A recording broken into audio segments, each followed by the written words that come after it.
ಎಲ್ರಿಗೂ ಕೂಡ ಮಕರ ಸಂಕ್ರಾಂತಿ ಹಬ್ಬದ ಹಾರ್ದಿಕ ಶುಭಾಶಯಗಳು. ನಾಡಿನೆಲ್ಲೆಡೆ ಮಕರ ಸಂಕ್ರಾಂತಿ ಹಬ್ಬದ ಸಂಭ್ರಮ ಸಡಗರ ಮನೆ ಮಾಡಿದೆ. ಮಧ್ಯರಾತ್ರಿಯಿಂದಲೇ ಮಾರುಕಟ್ಟೆಯಲ್ಲಿ ಕಿಕ್ಕಿರಿದು ತುಂಬಿದ್ದಾರೆ ಜನ. ಕಾರಣ ಖರೀದಿಯ ಭರಾಟೆ. ಹಬ್ಬ ಅಂತ ಅಂದಮೇಲೆ ಖರೀದಿ ಇದ್ದಿದ್ದೆ. ಹಾಗಾಗಿ KR ಮಾರ್ಕೆಟ್ನಲ್ಲಿ ಜನವೋ ಜನ. ಹೂ, ಕಬ್ಬು, ಗೆಣಸು, ಕಡಲೆಕಾಯಿ, ಅವರೆಕಾಯಿಗೆ ಫುಲ್ ಡಿಮ್ಯಾಂಡ್ ಇದೆ. ಸಂಕ್ರಾಂತಿ ಹಬ್ಬದಂದು ಕಬ್ಬು, ಗೆಣಸು, ಕಡಲೆಕಾಯಿ, ಅವರೆಕಾಯಿ ಬೇಕೇ ಬೇಕು. ಅದಿಲ್ಲದೆ ಹಬ್ಬ ಆಚರಣೆನೇ ಇಲ್ಲ. ಹಾಗಾಗಿ ಇದರ ಖರೀದಿಗಾಗಿ KR ಮಾರ್ಕೆಟ್ನಲ್ಲಿ ಜನಾನೋ ಜನ. ನಿನ್ನೆಯಿಂದಲೂ ಕೂಡ ಮಾರ್ಕೆಟ್ನಲ್ಲಿ ಜನ ಖರೀದಿಯಲ್ಲಿ ಬ್ಯುಸಿ ಆಗಿದ್ದಾರೆ. ಹಬ್ಬದ ಹಿನ್ನೆಲೆಯಲ್ಲಿ ಮಾರುಕಟ್ಟೆಯಲ್ಲಿ ಹೂ, ಹಣ್ಣಿನ ದರ ಗಗನಕ್ಕೇರಿದೆ, ದುಬಾರಿ ಇದೆ. ಆದರೂ ಕೂಡ ಹಬ್ಬ ಆಚರಣೆ ಮಾಡಲೇಬೇಕು. ಪ್ರತಿ ವರ್ಷದಂತೆ ಈ ವರ್ಷವೂ ಕೂಡ ಖರೀದಿಯ ಭರಾಟೆ ಜೋರಾಗಿದೆ. ಖರೀದಿದಾರರಿಂದ KR ಮಾರ್ಕೆಟ್ ಗಿಜಿಗುಡ್ತಾ ಇದೆ. ಮಕರ ಸಂಕ್ರಾಂತಿ ಹಬ್ಬ ಈ ದಿನ ಬಹಳ ವಿಶೇಷ. ನಾವು ಸುಗ್ಗಿ ಹಬ್ಬ ಅಂತ ಇದನ್ನ ಆಚರಣೆ ಮಾಡ್ತೀವಿ. ಕ್ಯಾಲೆಂಡರ್ ವರ್ಷದ ಮೊದಲ ಹಬ್ಬ ಇದು. ಹಾಗಾಗಿ ಖರೀದಿಯ ಭರಾಟೆ ಕೂಡ ಜೋರಾಗಿದೆ. ಹೇಗಿದೆ KR ಮಾರ್ಕೆಟ್ನಲ್ಲಿ ಸದ್ಯದ ಚಿತ್ರಣ ಅನ್ನೋದರ ಬಗ್ಗೆ ಮಾಹಿತಿಯನ್ನ ಕೊಡೋದಕ್ಕೆ ನಮ್ಮ ಪ್ರತಿನಿಧಿ ಮಮತಾ ಕೂಡ ಇದೀಗ ಮಾರ್ಕೆಟ್ನಿಂದಲೇ ನಮ್ಮನ್ನ ಲೈವ್ನಲ್ಲಿ ಜಾಯ್ನ್ ಆಗಿದ್ದಾರೆ. ಮಮತಾ, ಮೊದಲೇದಾಗಿ ಮಕರ ಸಂಕ್ರಾಂತಿ ಹಬ್ಬದ ಶುಭಾಶಯಗಳು ತಮಗೆ. ಮಾರ್ಕೆಟ್ನಲ್ಲಿದ್ದೀರಿ, ಹೇಗಿದೆ ಚಿತ್ರಣ? ಏನು ಹೇಳ್ತಿದ್ದಾರೆ ಜನ? ದರ ಹೇಗಿದೆ? ವೀಣಾ, ನಿಮಗೂ ಕೂಡ ಹಬ್ಬದ ಶುಭಾಶಯಗಳು. ಕ್ಯಾಲೆಂಡರ್ ವರ್ಷದ ಮೊದಲ ಹಬ್ಬ ಇದು. ಮಕರ ಸಂಕ್ರಾಂತಿ ಅಂತಂದ್ರೆ ದೊಡ್ಡ ಹಬ್ಬ. ಇಡೀ ನಾಡಿನೆಲ್ಲೆಡೆ ತುಂಬಾ ಸಂಭ್ರಮದಿಂದ ಆಚರಿಸುವಂತಹ ಸುಗ್ಗಿ ಹಬ್ಬ.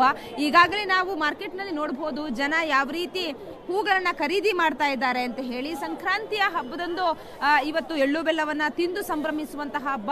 ದಕ್ಷಿಣಾಯನದಿಂದ ಉತ್ತರಾಯಣಕ್ಕೆ ಸೂರ್ಯ ತನ್ನ ಪಥವನ್ನ ಬದಲಾಯಿಸುವಂತಹ ದಿನದಂದು ಸಾಕಷ್ಟು ಸಂಖ್ಯೆಯಲ್ಲಿ ಜನ ಇವತ್ತು ತುಂಬಾ ಮನೆಯಲ್ಲೂ ಕೂಡ ಪೂಜೆಯನ್ನ ಮಾಡುವಂಥದ್ದು. ಅದರ ಜೊತೆಗೆ ಅಂದ್ರೆ ಅದಕ್ಕೆ ಬೇಕಾಗಿರುವಂತಹ ವಸ್ತುಗಳನ್ನ ಮಾರ್ಕೆಟ್ನಿಂದ ಶಾಪಿಂಗ್ ಮಾಡುವಂಥದ್ದು ಕೂಡ ಇದ್ದೇ ಇರುವಂಥದ್ದು. ನಮ್ಮ ಜೊತೆಗೆ ಗ್ರಾಹಕರು ಕೂಡ ಇದ್ದಾರೆ, ಅವ್ರನ್ನ ಮಾತಾಡಿಸ್ತೀನಿ.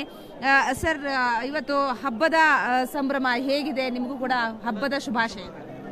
ಸಂಕ್ರಾಂತಿ ತುಂಬಾ ಚೆನ್ನಾಗಿದೆ, ಹೂವೆಲ್ಲ ಚೆನ್ನಾಗಿದೆ, ಹೂವೆಲ್ಲ ತುಂಬಾ ಚೆನ್ನಾಗಿದೆ. ಹೇಗೆ ಆಚರಣೆ ಮಾಡ್ತೀರಿ ಸಂಕ್ರಾಂತಿ ಹಬ್ಬವನ್ನ? ನಾರ್ಮಲ್ ಆಗಿ ಮೇಡಮ್, ಮನೇಲಿ ಪೊಂಗಲ್ ಎಲ್ಲ ಹಾಕಿ ನಾರ್ಮಲ್ ಆಗಿ. ಹೂವಿನ ರೇಟ್ ಎಲ್ಲ ಹೇಗಿದೆ? ಎಲ್ಲ ಪರವಾಗಿಲ್ಲ, ಚೆನ್ನಾಗಿದೆ, ರೇಟ್ ಕಮ್ಮಿ ಇದೆ, ತಗೊಬೋದು. ಅಂದ್ರೆ ನಿನ್ನೆ ಸ್ವಲ್ಪ ಕಡಿಮೆ ಇತ್ತು. ಗುಲಾಬಿ ಇರ್ಬೋದು, ಸೇವಂತಿಗೆ ರೇಟ್ ಇರ್ಬೋದು, ಸ್ವಲ್ಪ ಕಡಿಮೆ ಇತ್ತು. ಆದ್ರೆ ಇವತ್ತು ನಿನ್ನೆಗೆ ಇವತ್ತು ಹೋಲಿಸಿದ್ರೆ ಸ್ವಲ್ಪ ರೇಟ್ ಜಾಸ್ತಿ ಆಗಿದೆ ಅಂತ ಹೇಳ್ಬೋದು. ಇಲ್ಲಿ ನಾವು ನೋಡಬಹುದು ಇಡೀ KR ಮಾರ್ಕೆಟ್ ಅಂತೂ ಗಿಜಿಗುಡ್ತಾ ಇದೆ. ಸಾಮಾನ್ಯವಾಗಿ KR ಮಾರ್ಕೆಟ್ ಅಂತಂದ್ರೆ ಗಿಜಿಗುಡುವಂತಹ ಮಾರ್ಕೆಟ್ ಇದು. ಬೇರೆ ಬೇರೆ ಭಾಗದಿಂದಲೂ ಕೂಡ ಬಂದು KR ಮಾರ್ಕೆಟ್ ಅಲ್ಲಿ ಬೇಕಾಗಿರುವಂತಹ ಹೂ, ಹಣ್ಣು ಎಲ್ಲವನ್ನೂ ಕೂಡ ಪರ್ಚೇಸ್ ಮಾಡ್ತಾರೆ. ಕೇವಲ ಹೂವಿನ ರೇಟ್ ಮಾತ್ರ ಜಾಸ್ತಿ ಆಗಿಲ್ಲ, ಅದರ ಜೊತೆಗೆ ಆಪಲ್ ಇರ್ಬೋದು ಅಥವಾ ದಾಳಿಂಬೆ ಇರ್ಬೋದು, ಬಾಳೆಹಣ್ಣು ಇರ್ಬೋದು, ಜೊತೆಗೆ ಮುಖ್ಯವಾಗಿ ಇವತ್ತು ಕಬ್ಬು ಮತ್ತೆ ಎಳ್ಳು ಇದನ್ನು ಕೂಡ ಜಾಸ್ತಿ ಪರ್ಚೇಸ್ ಮಾಡುವಂಥದ್ದು. ಹಾಗಾಗಿ ಇದರ ದರವೂ ಕೂಡ ಕೊಂಚ ಜಾಸ್ತಿ ಆಗಿರುವಂಥದ್ದು. ನಾನು ಇವ್ರನ್ನು ಮಾತಾಡಿಸ್ತೀನಿ, ವ್ಯಾಪಾರಿಗಳನ್ನು. ರೇಟ್ ಹೇಗಿದೆ? ತುಂಬಾ ಬೆಳೆ ಇದೆ ಸಾಮಾನ್ಗೆಲ್ಲ. ನೆನ್ನೆಗಿಂತ ಜಾಸ್ತಿ ಇದೆ. ಎಷ್ಟು ಜಾಸ್ತಿ ಆಗಿದೆ? ನೆನ್ನೆ ಎಲ್ಲ 30 ರೂಪಾಯಿ ಇತ್ತು, ಈಗ 50-60 ರೂಪಾಯಿ ಮಾರ ಆಗಿದೆ. ಜನ ಬರ್ತಿದ್ದಾರೆ? ತುಂಬಾ ಇಲ್ಲ, ಬರ್ತಾರೆ, ಪರವಾಗಿಲ್ಲ. ವೀಣಾ, ಪ್ರತಿ ಹಬ್ಬ ಇದ್ದಾಗ್ಲೂ ಕೂಡ KR ಮಾರ್ಕೆಟ್ ಅಂತಂದ್ರೆ ಅಲ್ಲಿ ಸಾಕಷ್ಟು ಸಂಖ್ಯೆಯಲ್ಲಿ ಜನ ಬಂದು ಶಾಪಿಂಗ್ ಮಾಡುವಂತಹ ಒಂದು ಮಾರ್ಕೆಟ್ ಅಂತ ಹೇಳ್ಬೋದು. ಇವತ್ತು ಕೂಡ KR ಮಾರ್ಕೆಟ್ ನಲ್ಲಿ ಅದೇ ಸಂಖ್ಯೆಯಲ್ಲಿ ಜನ ಬರ್ತಾ ಇದ್ದಾರೆ. ದರ ಎಷ್ಟು ಜಾಸ್ತಿ ಆದ್ರೂ ಕೂಡ ತಲೆ ಕೆಡಿಸ್ಕೊಂತ ಇಲ್ಲ. ಯಾಕಂತಂದ್ರೆ ವರ್ಷಕ್ಕೆ ಒಂದು ಹಬ್ಬ ಬರುತ್ತೆ. ಆ ಹಬ್ಬವನ್ನು ತುಂಬಾ ಸಂಭ್ರಮದಿಂದ ಮನೆ ಮಂದಿ ಎಲ್ಲ ಜೊತೆಗೆ ಸೇರ್ಕೊಂಡು ಆಚರಣೆ ಮಾಡಬೇಕು ಅನ್ನುವಂಥದ್ದು. ಹಾಗಾಗಿ ಪ್ರತಿ ಹಬ್ಬ ಬಂದಾಗ್ಲೂ ಕೂಡ ದರ ಕೊಂಚ ಜಾಸ್ತಿ ಆದ್ರೂ ಕೂಡ ಜನ ಯಾವುದೇ ರೀತಿಯಲ್ಲೂ ಕೂಡ ತಲೆ ಕೆಡಿಸ್ಕೊಳ್ಳೋದಿಲ್ಲ.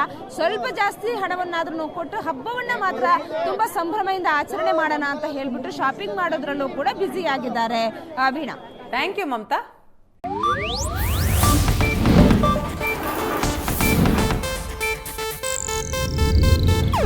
ಇದು ಏಷ್ಯಾನೆಟ್ ನ್ಯೂಸ್ ನೆಟ್ವರ್ಕ್ ಪ್ರಸ್ತುತಿ.